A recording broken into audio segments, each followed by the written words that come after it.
Hello everyone, this is my synopsis of the JQ debate. I believe it's the fourth one that I've done now that happened on April the 24th, 2018. Our contestants this time include JF and FrameGame Radio versus Halsey English and a person by the name of John MacIntyre who I was not familiar with before this. First, I'd like to say that JF and FrameGame absolutely killed it this time. There was no argument that they could not dismantle, and I was cheering them on the whole time because they pretty much answered or retorted or rebutted the opposition's arguments in the exact same way that I would have. So very good showing by these two. However, credit where credit is due, Halsey was not as slimy as he usually is in this debate, and in fact, for the most part, my interpretation is that he remained very quiet. I don't think that he really could have formed an argument against what Frame and JF were saying because there really isn't one, and I know that John MacIntyre has his idea of where this discussion should lead in the ethno-nationalist community, but I think that his arguments were fairly weak, so let's go into that now. So the debate starts off with a monologue / introduction / opening statement by FrameGame, which was wonderful, and I'm glad that he pre-typed something out to introduce his side and his framing of the debate as a whole, because it really solidified the position and the talking points that they were going to get into, instead of allowing this discussion to be more anarchistic and sort of free form. It's better to have this type of debate on this particular subject be structured in a specific way so that you don't end up like the other times they've had this debate where things kind of went off the rails very quickly. Now, this framing of the debate is very difficult for someone like Halsey, where his entire argument boils down to either semantics or obfuscation or going on a filibuster on a separate topic of some kind. If you go through the other videos I did where he's involved, you'll see that this pattern repeats itself.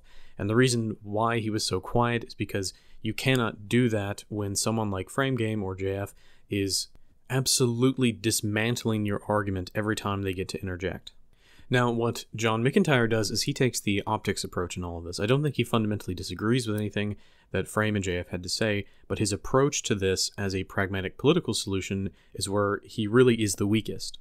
And I would agree with Frame on this, that he sounds very naive. Many people do not understand the Leviathan that we are up against. And there's one thing I'd like to point out to this point that, well, we don't really need to call people out if they're Jewish. We need to just, kind of, it's sort of like the CivNat position. We're not worried about who people are. It's kind of what they're doing.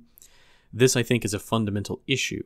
While John is correct in saying that we shouldn't just run around ranting and raving about, kike this and kike that, for him to completely denounce any type of talking about Jewish influence or Jewish ethnocentrism, I think isn't going to work, because one of the primary motivators for a lot of people in this movement is the removal of the blindfold that many people have over their eyes. And as soon as you can convince someone that, hey, there are a lot of Jewish people doing this, that, and the other things that have been hidden from you, and it flips a switch in their brain to say, hey, maybe there's other things that I've been lied to about, because fundamentally the JQ is a very touchy subject for a lot of people because it's not something that is mainstream. So when you remove this veil from people's eyes, it's a new awakening for some of these people to explore and investigate things they may not have been interested in beforehand, because they begin to realize that they've been slowly lied to.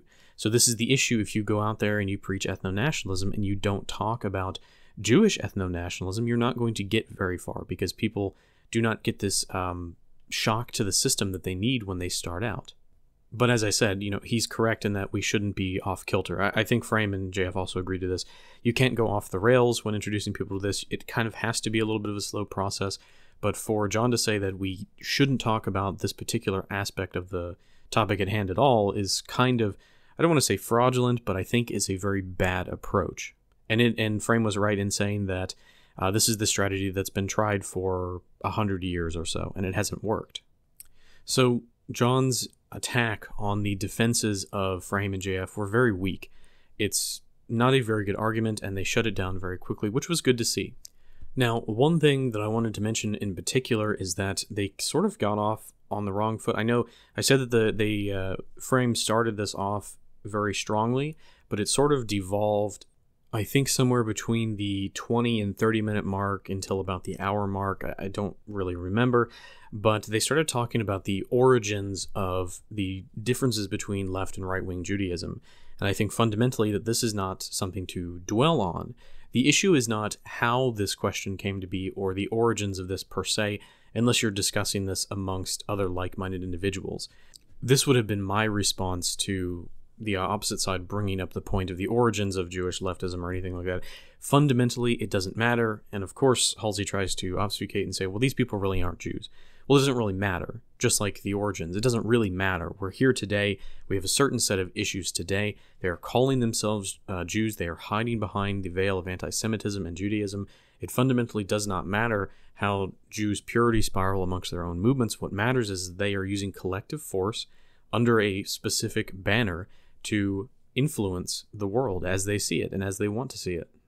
So while this idea of the Eastern European influx into the United States that really drove leftism from the late 19th to the early 20th century is interesting to think about and could be required to talk about in some cases, I think when you have a debate like this, it doesn't matter. To me, it does not matter how we got here per se. What matters is how we deal with this going forward. And it's a filibuster, as I see it. It's information that doesn't really pertain to the type of discussion that we're having. I think it's fundamentally important to hold our frame when we have this discussion because just like the debate with Mark Collette, which was great, but they got hampered down by little tiny things such as marriage in Israel. I talked about that in the previous video, but let's talk about debate tactics here just for a second. When you are engaged in a discussion, you must retain control. You cannot, in a debate setting, you cannot allow the opposition to pivot the discussion towards something else. You cannot let that stand. And I'm so glad that Frame and JF put up a pretty good defense against this constant trying to reframe the argument in a different light. And they eventually did get back to the point that they were trying to make, which is the ethnocentrism and power divide between Gentiles and Jews. That was, I think, the fundamental thing that we were trying to accomplish. And you'll notice, just like the ethno-nationalism debate, we have evolved the discussion over time. When we started talking about ethno-nationalism a year ago, year and a half ago, maybe 2 years ago, the first arguments were always the easiest. It was always the moral question. Is it morally right for individuals to have freedom of association and to align themselves along ethnic grounds? We won that debate very easily. And that leads into the Richard Spencer-Sargon debate, where that question was just wiped off the map. That is no longer the fundamental question we're having in these political spheres.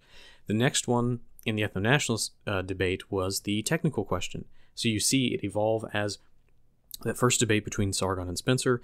Moral question, done, over with. Spencer wins. Ethno-nationalists have the moral authority to do that.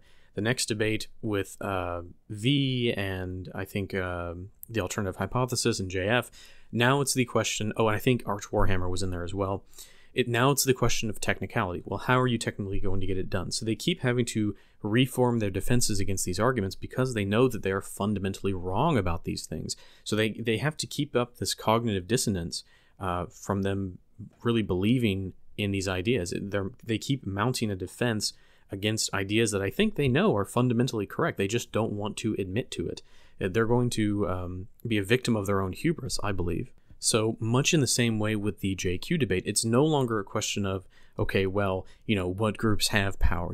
Can you give me some examples? No, we're past that point. Now we're at the point where, yes, Jewish power does exist. We're getting to the point where it's obfuscation from the opposite side. Well, it's actually just leftists. Those are your real enemies. And now we've broken that down. So the next debate is going to be, what do we do moving forward from this? What do we do about it? It's no longer a question of whether the JQ is legitimate or not, or whether or not this is a legitimate thing that we need to worry about. Now it's going to be, what do we do about it? And what's very interesting about Halsey is that he keeps changing, much like the liberalists do, that he keeps changing his stance on ethno-nationalism and the JQ because he has to, because the debate has been won by the proponents of the JQ every single time, even when the opposition is trying to slow them down or filibuster against them, because it's fundamentally they are in the right here. I believe that the evolution of this debate will get us very, very far if we continue to put on the pressure. So, that being said, I will continue to look forward and analyze these types of debates going forward. Thank you all so much for listening.